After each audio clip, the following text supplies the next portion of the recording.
Jack was just about to start his morning plowing when he hit the brakes hard, his jaw tightening as he stared ahead.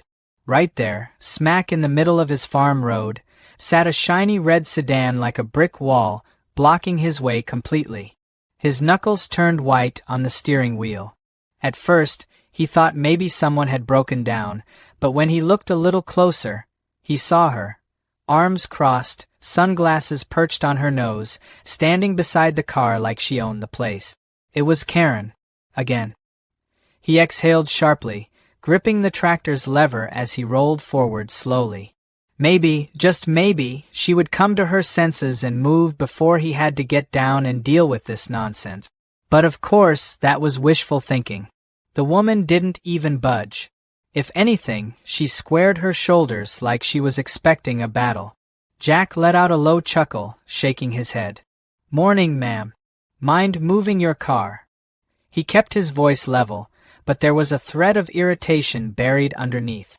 Karen scoffed, flipping her sunglasses up onto her head. "Oh, this is your land, huh? Last I checked, roads are public property." Jack took a deep breath, forcing himself to stay calm. He had dealt with this woman before, always complaining about dust from the fields, always claiming the farm equipment was an eyesore from her pristine suburban neighborhood down the road. But blocking a tractor? This was a new level of ridiculous. "This ain't a public road," Jack said, gesturing toward the dirt path. "This is private property, and you're standing right in the middle of it. So I'm gonna ask again, move your car." Karen folded her arms tighter, tilting her chin up. "No. I was taking a nice scenic drive, and I have just as much right to be here as you do. I'm enjoying the view." Jack let out a short, humorless laugh. "Enjoying the view? Ma'am, you're parked in the middle of an active worksite. You're blocking my tractor. Maybe you should just wait," Karen shot back unfazed. "You farmers think you own the whole world. I pay taxes. That means I help pay for this land too." Jack's eye twitched. He had heard some ridiculous things in his time, but this was a new one. He rubbed his temple, glancing over at his farmhands, who had stopped working to watch the show unfold. A couple of them exchanged bets under their breath, clearly enjoying the spectacle. "Look, lady," Jack said, his patience thinning. "I'm not gonna argue with you about property laws, but I got work to do, and you're in my way. Either move, or I'll move it for you." Karen's face twisted with a smug grin, as if she had just won some imaginary debate. "You wouldn't dare touch my car," she said, her voice dripping with confidence. Jack stared at her for a moment, then let a slow smirk spread across his face. "All right then." Without another word, he turned on his tractor's engine and revved it up, the deep, rumbling sound vibrating through the ground. Karen's smirk faltered, just slightly, but she held her ground. She really thought he was bluffing. Jack eased the tractor forward, positioning it carefully. The front loader came down, sliding neatly under the front end of the car. He lifted it just a few inches off the ground, enough to make a statement, but not enough to cause damage. Yet, Karen's eyes went wide. "Wait, wait, wait! What are you doing?" she shrieked, suddenly running toward the vehicle as if she could stop it with sheer willpower. Jack didn't answer. He lifted the car a little higher, tilting it ever so slightly. The farmhands erupted into laughter, one of them even pulling out his phone to record the spectacle. Karen flailed her arms like a windmill in a storm. "Put it down. Put it down right now."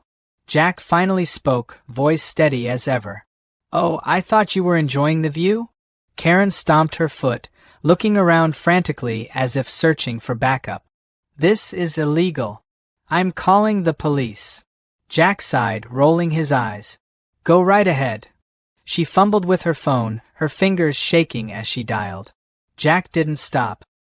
He moved the tractor carefully, shifting the car off the road and setting it down gently in a nearby patch of grass. The whole time, Karen shrieked into her phone like a banshee. Yes, this crazy farmer just picked up my car with a tractor. He's committing a crime. Send someone immediately." Jack hopped down from his seat, dusting off his hands. There. Problem solved. Karen spun toward him, her face red with fury. You are finished. Jack tilted his hat back and smirked. We'll see about that. Within minutes, a sheriff's deputy arrived, pulling up in a squad car. It was Officer Williams, a man Jack knew well. The officer stepped out, taking one look at the situation. The tractor, the slightly displaced sedan, and Karen, who was pointing and yelling like she had just witnessed a felony. Officer. He picked up my car. With that, she jabbed a finger toward the tractor as if it were a murder weapon. He moved it without my permission. Williams raised an eyebrow, then turned to Jack. You damage it? Jack shook his head. Nope. Just moved it out of my way. The deputy exhaled through his nose, rubbing his temples. Ma'am, why were you parked here in the first place? Karen huffed. Because I have a right to be here. Williams shot Jack a look, and Jack just shrugged. Private property, Jack said simply. The deputy sighed. Ma'am, this isn't a public road. You're trespassing. Karen's jaw dropped. Are you kidding me? He picked up my car. With a tractor. Williams nodded. Yeah, and now it's out of his way. Doesn't look like any damage was done, so I don't see a crime here. But you are the one trespassing. Karen's face turned from red to white. This isn't fair. Williams crossed his arms. Well, ma'am, fairness aside, I got two options for you. You can move your car properly and leave, or I can write you up for trespassing. Your choice. Jack watched with pure satisfaction as Karen sputtered, realizing she had lost. Without another word, she stomped to her car, yanked the door open, and slammed it shut. The tires kicked up a cloud of dust as she peeled away, fuming. As soon as she was gone, the farmhands burst into cheers, laughing and clapping Jack on the back. Williams shook his head, chuckling. You sure know how to handle a situation. Jack grinned. I try. As the sheriff drove away, Jack climbed back onto his tractor, ready to get back to work. But in the back of his mind, he knew one thing for sure. Karen wasn't done yet. She never was. Jack barely had time to enjoy the peace after Karen's dramatic exit before the real storm hit. He had dealt with her nonsense before, but something told him this wasn't over. And sure enough, not even an hour later, she was back. This time, she didn't come alone. A second car, a shiny black SUV, pulled up behind her, blocking the same dirt road she had just been forced to leave. Jack groaned, rubbing his forehead as he spotted the person stepping out of the SUV. It was a man in a suit, clipboard in hand, and Karen was already pointing wildly at Jack, her mouth moving a mile a minute. Jack turned off the tractor's engine and hopped down, wiping the sweat from his brow. He wasn't in the mood for more nonsense, but he knew he wasn't getting out of this one without a fight. The man in the suit approached first, offering a polite but stiff smile. Good afternoon, sir, the man said, adjusting his glasses. I'm Mr. Randall, an attorney representing Mrs. Patterson. Jack crossed his arms. Mrs. Patterson, huh? Didn't realize we were on a last-name basis now, he said, looking at Karen, who was glaring at him like a hawk watching its prey. Mr. Randall cleared his throat. Mrs. Patterson has informed me that you unlawfully moved her vehicle with heavy machinery, causing her emotional distress and potential damages to her car. Jack let out a sharp laugh. Potential damages? That car was in perfect condition when it left.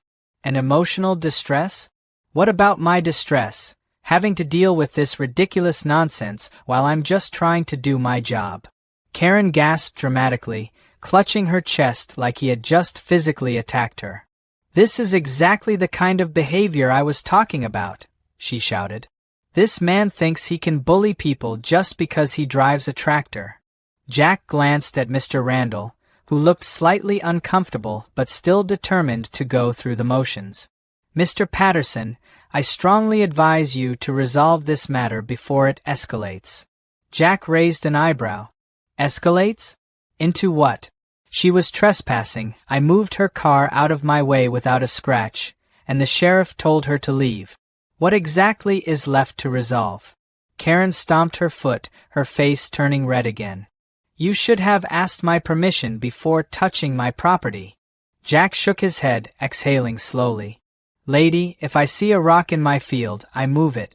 Your car was the rock. Simple as that. Karen let out an outraged squeal, turning to Mr. Randall. You see, he's impossible. Mr. Randall sighed, pinching the bridge of his nose. All right, let's take a different approach. How about we agree to a compromise? Jack smirked. I already compromised.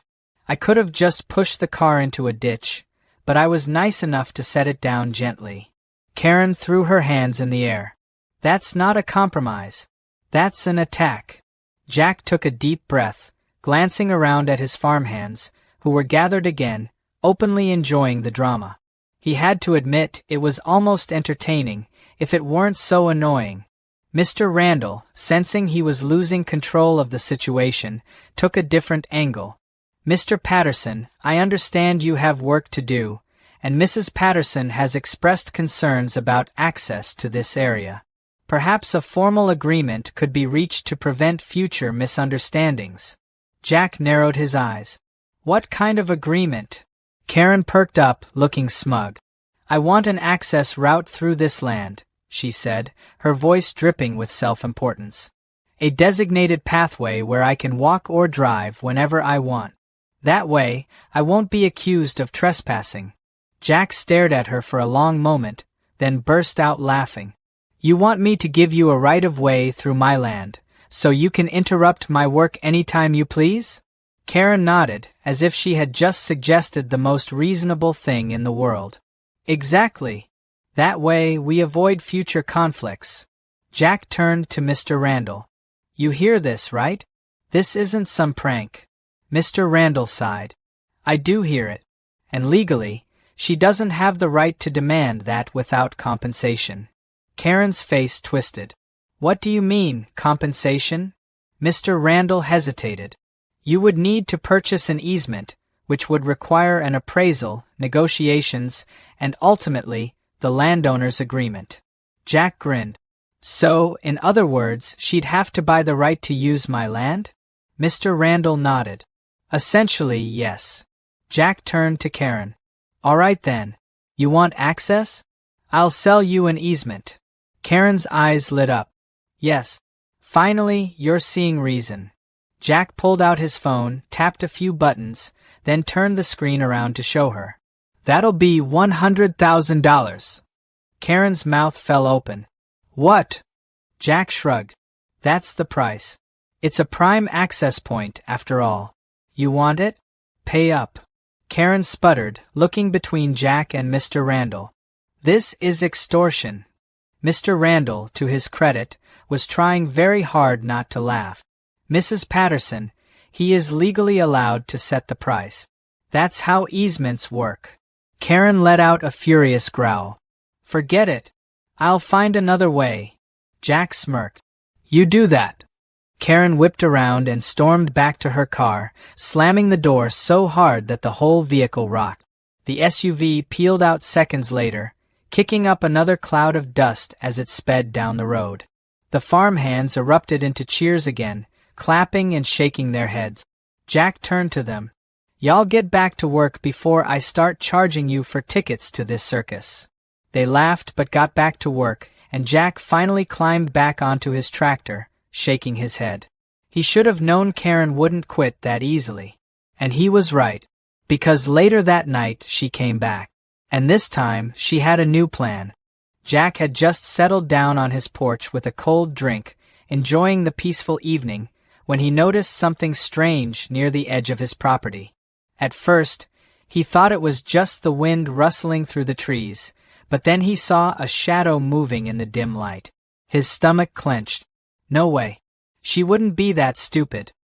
He set his drink down and leaned forward, watching closely. The shadow moved again, this time near the temporary fencing he had put up earlier to keep trespassers out. His gut told him exactly who it was before he even saw her face. Karen. She was back, and from the looks of it, she was up to no good. Jack stood up, stretching his arms as he let out a slow breath. He didn't need to call the sheriff just yet. He wanted to see how far she was willing to take this. Moving quietly, he stepped off his porch and made his way toward the field, keeping to the shadows. As he got closer, he could hear muttering. "This is ridiculous. He thinks he can block me out? I'll show him."